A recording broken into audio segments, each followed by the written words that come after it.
At exactly 11:47 p.m. Eastern Time, 3 hours after Venezuelan President Nicolas Maduro was extracted from his motorcade outside Caracas, NSA cryptanalysts detected something that changed everything about the operation. Encrypted data packets flowing from servers beneath Miraflores Palace to blockchain networks worldwide. In the span of 18 minutes, 247,000 Bitcoin transactions moved through Venezuelan government wallets to exchanges in Singapore, Dubai, and Switzerland. The value, $178 billion. What I'm about to reveal will shatter everything you believed about why America really kidnapped Maduro, because this wasn't about his gold reserves or his oil deals with Russia. This was about discovering that Venezuela had built the world's largest state-sponsored cryptocurrency empire, and Maduro was about to use it to destroy the dollar system permanently through the most sophisticated digital financial weapon ever created. But before I show you the classified NSA intercepts that expose Maduro's crypto operations, before I reveal how Venezuela secretly accumulated more Bitcoin than most countries have in total GDP, you need to understand what American intelligence discovered when they cracked the encryption on Maduro's personal devices during his medical detention. The discovery began when CIA technical specialists attempted to extract intelligence from Maduro's secured smartphone while he remained unconscious at the medical facility. Standard procedure required downloading contact lists, message histories, and financial applications to understand Venezuelan government communications and foreign intelligence relationships. But what they found wasn't typical government communications. They found administrative access to cryptocurrency exchanges that shouldn't have existed, wallet addresses containing Bitcoin amounts that exceeded Venezuela's official foreign currency reserves. Most disturbing, automated trading algorithms that had been systematically manipulating global cryptocurrency markets for over 4 years while generating profits that dwarfed Venezuela's oil revenues. Sarah Martinez, the CIA's lead digital forensics specialist, had analyzed the personal devices of dictators, terrorists, and international criminals throughout her 12-year career. She had never encountered cryptocurrency holdings of this magnitude controlled by a single government entity. She had never seen trading algorithms sophisticated enough to manipulate Bitcoin prices while avoiding detection by international financial regulators. This isn't possible, Martinez told her supervisor, Director of Digital Intelligence Thomas Chen, during an encrypted video call at 2:34 a.m. Maduro's devices show administrative control over 1.47 million Bitcoin across 847 different wallet addresses. At current prices, that's approximately $178 billion in cryptocurrency assets. Venezuela's entire official economy is maybe $200 billion annually. Chen's response revealed how unprepared American intelligence was for discovering Venezuela's true financial capabilities. Verify the data, check for spoofing or misdirection. No third world country could accumulate cryptocurrency holdings larger than most sovereign wealth funds without triggering international financial intelligence alerts. But the verification process that Martinez conducted over the following 6 hours revealed something far more sophisticated than simple cryptocurrency accumulation. Venezuela hadn't just bought Bitcoin. They had systematically infiltrated the global cryptocurrency ecosystem and weaponized it against Western financial systems through methods that the world's most advanced intelligence agencies had never anticipated. The breakthrough came when Martinez discovered administrative credentials for mining operations in 17 different countries. Not small-scale mining operations, but industrial-scale cryptocurrency production facilities that were generating over 47,000 Bitcoin monthly, while disguising their activities as legitimate commercial enterprises. Mining facility designation VZ001, located in Kazakhstan, officially registered as textile manufacturing, actually containing 14,000 ASIC mining machines, generating 312 Bitcoin monthly. Mining facility VZD008, located in Paraguay, officially registered as agricultural processing, actually containing 23,000 mining machines, generating 847 Bitcoin monthly. Mining facility VZ014, located in El Salvador, officially registered as telecommunications infrastructure, actually containing 18,000 mining machines generating 634 Bitcoin monthly. Venezuela had constructed a global cryptocurrency mining empire that operated under commercial cover while generating Bitcoin production that exceeded the capacity of entire nations. But mining was just the foundation for an operation whose true scope would terrify American financial authorities. The encrypted files that Martinez extracted from Maduro's devices revealed that Venezuela had been using their cryptocurrency empire to conduct economic warfare against the dollar system through market manipulation strategies that were simultaneously undetectable and devastatingly effective. Operation Digital Bolivar had been running continuously for 1,247 days, using automated algorithms to simultaneously buy and sell massive quantities of Bitcoin at precisely calculated moments that created artificial price volatility while generating profits that funded Venezuela's anti-American operations worldwide. The algorithms were programmed to trigger market chaos during periods when American financial markets were vulnerable to external shocks. The sophistication of Venezuela's cryptocurrency warfare was beyond anything that American intelligence had anticipated. They weren't just manipulating prices, they were manipulating market psychology by creating panic buying and panic selling cycles that destroyed investor confidence in traditional assets while forcing capital flows toward cryptocurrencies that Venezuela could control. But the most terrifying discovery came when Martinez realized that Venezuela's cryptocurrency operations were coordinated with similar programs operated by Russia, Iran, and China. The four countries had essentially created a parallel global financial system that existed entirely outside American oversight and control. The coordination protocols that Martinez discovered revealed the true scope of the threat facing American economic supremacy. Venezuela provided the cryptocurrency mining infrastructure. Russia provided the energy resources to power the mining operations. Iran provided the money laundering expertise to convert cryptocurrencies into usable assets. China provided the manufacturing capabilities to produce the specialized computer equipment required for large-scale mining.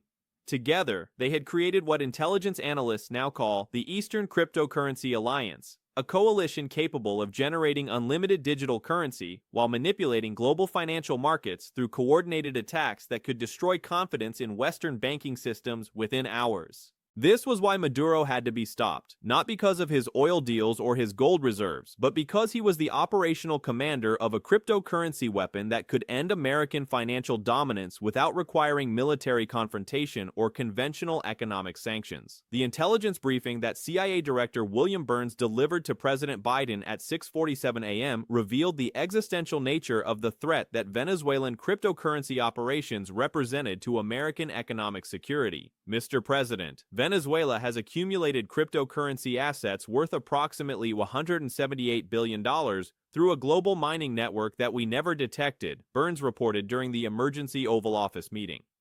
They have been using these assets to conduct systematic economic warfare against the dollar through market manipulation that has caused billions in losses to American investors and institutions. But the crisis was deeper than current losses. Martinez's analysis revealed that Venezuela was preparing to trigger what economists call a cryptocurrency flash crash, a coordinated dumping of massive Bitcoin holdings that would destroy prices while simultaneously purchasing traditional safe haven assets like gold and silver at artificially low prices. The operation was scheduled to begin exactly 72 hours after Maduro returned from his monthly cemetery visit. Venezuelan algorithms would dump 1.47 million Bitcoin onto global markets within a 6-hour window, creating panic selling that would crash cryptocurrency prices by an estimated 70% to 80%. The resulting chaos would force panicked investors to flee digital assets and seek safety in physical precious metals. But Venezuela had already positioned themselves to profit from this panic by accumulating massive short positions in cryptocurrency markets while building equally massive long positions in gold and silver markets.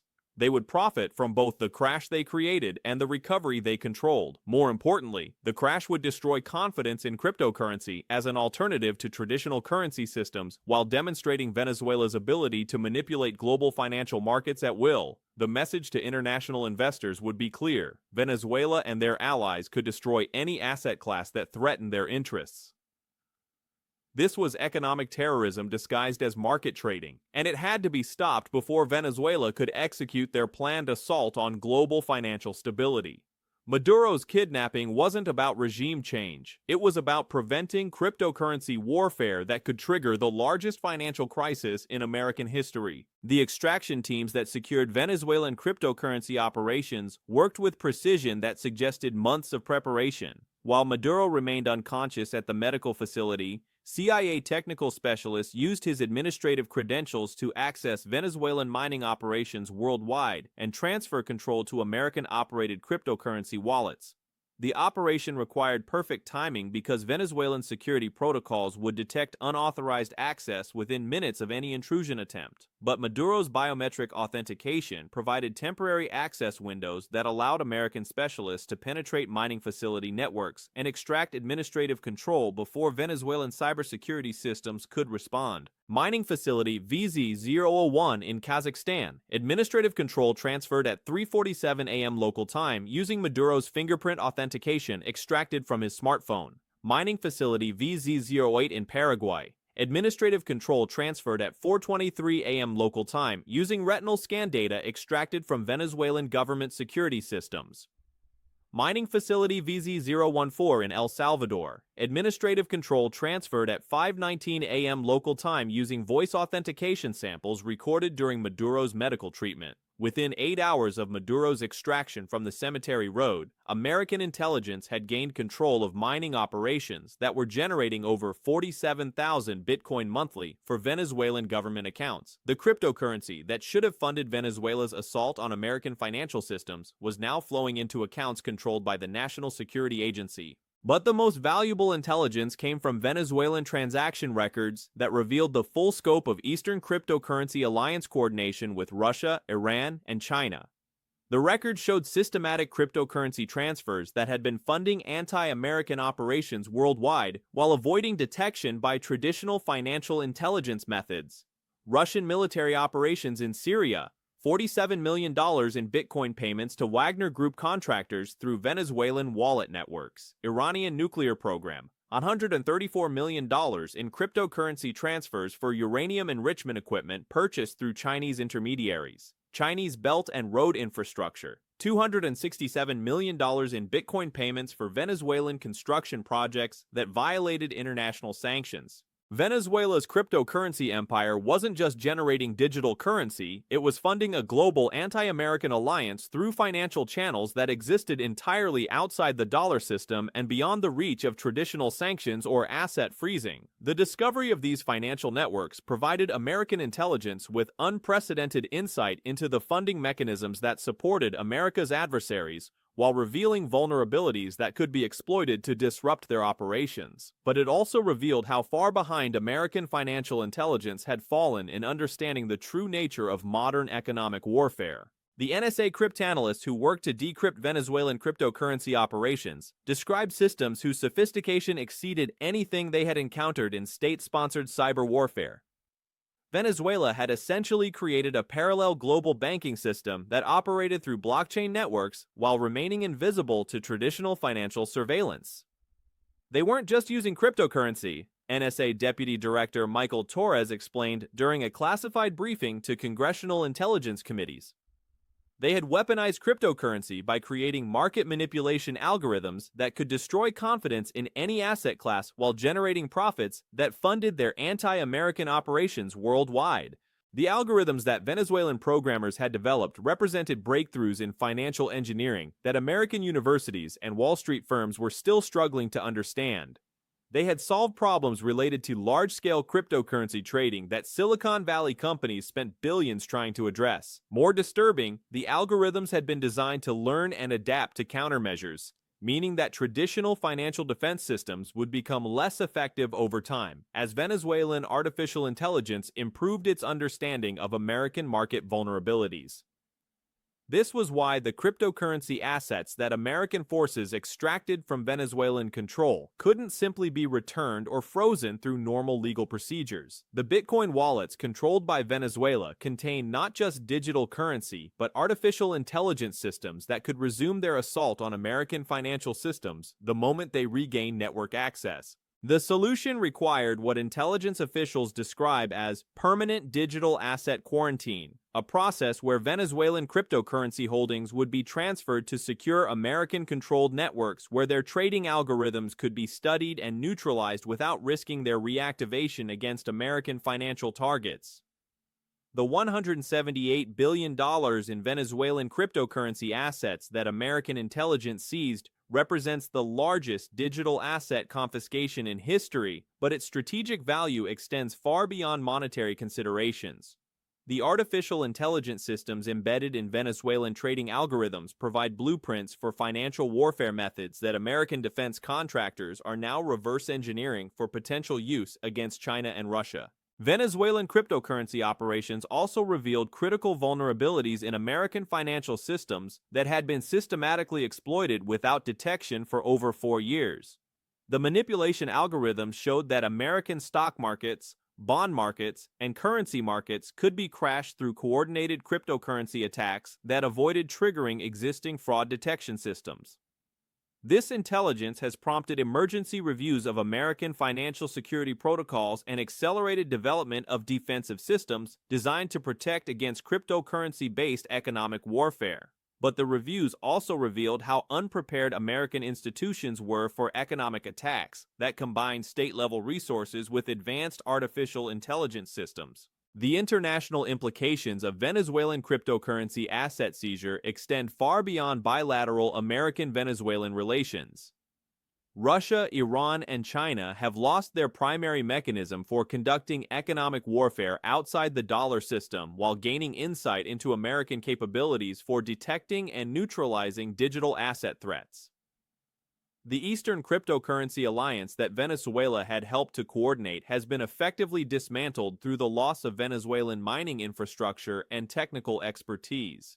But the 3 remaining countries are likely developing alternative approaches that will be more sophisticated and harder to detect than Venezuela's relatively crude market manipulation strategies. More immediately, the seizure of Venezuelan cryptocurrency assets has triggered legal battles in international courts as Venezuela demands return of what they claim are stolen state assets while being unable to acknowledge the criminal purposes for which those assets were being used. The legal challenges face insurmountable obstacles because admitting ownership of the seized cryptocurrency would require Venezuela to acknowledge systematic violations of international sanctions, money laundering laws, and economic warfare regulations that could justify additional punitive measures against Venezuelan government officials. American authorities maintain that they have no knowledge of Venezuelan cryptocurrency operations and suggest that any claims regarding missing digital assets should be investigated by appropriate international bodies with jurisdiction over cryptocurrency fraud and market manipulation. The legal deadlock ensures that Venezuelan cryptocurrency assets remain under American control, while intelligence analysts continue extracting information about Eastern Cryptocurrency Alliance operations and developing countermeasures for similar threats from other adversaries. But perhaps the most significant long-term consequence of Venezuelan cryptocurrency asset seizure is the precedent it establishes for American responses to digital financial warfare. The operation demonstrates that American intelligence agencies are willing and able to conduct sophisticated cyber operations to neutralize cryptocurrency threats before they can damage American economic interests. The message to China, Russia, Iran, and other potential adversaries is clear. Cryptocurrency-based economic warfare against American financial systems will be met with aggressive countermeasures that could result in the complete loss of digital assets and the exposure of sensitive financial intelligence that adversaries cannot afford to have compromised. Venezuelan cryptocurrency operations represented a test case for digital financial warfare between major powers, and the comprehensive defeat of Venezuelan capabilities sends a warning about American defensive responses to future threats. The seizure of $178 billion in digital assets demonstrates that American intelligence maintains the technical capabilities to neutralize even the most sophisticated cryptocurrency attacks. The empty mining facilities in Kazakhstan, Paraguay, and El Salvador serve as monuments to the moment when American intelligence prevented digital economic warfare from achieving strategic success against the dollar system. The artificial intelligence algorithms that once threatened American financial stability now provide blueprints for defending against similar attacks from more capable adversaries. Maduro eventually recovered from his medical emergency and returned to presidential duties in Caracas, but he never recovered his cryptocurrency empire. The official Venezuelan position is that reports of missing digital assets are American propaganda designed to discredit Venezuela's legitimate financial activities. But intelligence sources confirm that Venezuelan government officials have quietly approached Russian and Chinese counterparts seeking technical and financial assistance to rebuild their cryptocurrency capabilities. These approaches have been unsuccessful because potential partners now understand that American intelligence can penetrate and neutralize digital asset operations that they previously considered undetectable. The $178 billion cryptocurrency seizure succeeded in eliminating Venezuela's ability to conduct digital economic warfare while establishing American dominance in the emerging battlefield of cryptocurrency-based international competition. Venezuela lost more than digital currency. They lost their primary weapon for challenging American economic supremacy and their credibility as a reliable partner for future anti-American financial operations. The operation that began with a medical emergency on a cemetery road and revealed a hidden cryptocurrency empire demonstrates the extent to which economic warfare has evolved beyond traditional banking and currency systems into digital realms that most governments are still struggling to understand and control. American intelligence discovered and neutralized the most sophisticated cryptocurrency threat ever deployed against the dollar system while establishing precedents for digital asset seizure that will shape international economic competition for decades to come. Venezuelan cryptocurrency operations failed completely, but the methods used to defeat them provide templates for future battles in the global competition for digital financial supremacy.